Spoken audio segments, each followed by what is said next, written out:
హైదరాబాద్ లో ఆస్తి కోసం మరో హత్య జరిగింది. వేల కోట్లు సంపాదించిన కన్నవారు తమ వారసులను సరైన దారిలో పెట్టలేకపోతున్నారు. దీంతో ఆస్తి తగాదాలు, కుటుంబ కలహాల నేపథ్యంలో వారి చేతిలోనే ప్రాణాలు కోల్పోతున్నారు. మొన్నటికి మొన్న తాతను మనవడు కడతెరిచిన ఘటన మరొక ముందే మరో కన్న తల్లి పాలిట కొడుకే కాలయముడయ్యాడు.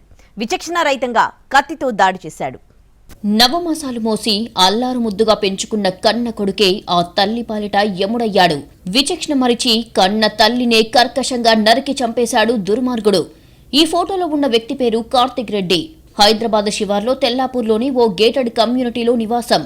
మద్యానికి డ్రగ్స్ కు బానిసైన కార్తిక్ రెడ్డిని మార్చాలని తల్లిదండ్రులు ఎంతో ప్రయత్నించారు.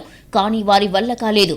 అయితే తనకు డబ్బులు కావాలని చెప్పి ఇటీవల కాలంలో కార్తిక్ రెడ్డి ఇంట్లో గొడవలు పడడం మొదలుపెట్టాడు.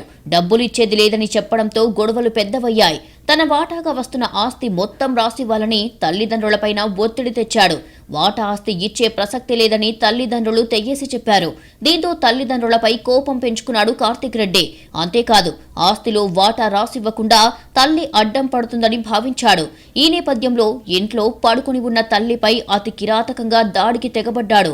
దాదాపు 15 సార్లు కత్తితో పొడిచాడు. తీవ్ర రక్తస్రావమైన తల్లి రాధిక చావు బతుకుల మధ్య కొట్టుమిట్టాడింది.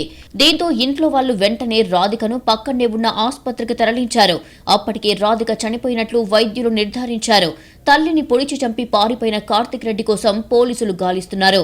తెల్లాపూర్లోని అత్యంత సంపన్న విల్లాస్లో ఈ సంఘటన చోటు చేసుకోవడంతో అందరూ ఉలిక్కిపడ్డారు. ఆస్తి కోసం కన్న తల్లినే పొట్టన పెట్టుకున్న దుర్మార్గుణ్ణి కఠినంగా శిక్షించాలని డిమాండ్ చేస్తున్నారు. మరోవైపు డబ్బు సంపాదనలో పడి పిల్లలకు బంధాల విలువలను కన్నవారు నేర్పించడం లేదని, ఫలితంగా ఇలాంటి ఘటనలు జరుగుతున్నాయని నిపుణులు హెచ్చరిస్తున్నారు. చిన్నప్పటి నుంచే పిల్లలకు కుటుంబాలు, బాంధవ్యాల గురించి నేర్పించాలని సూచిస్తున్నారు.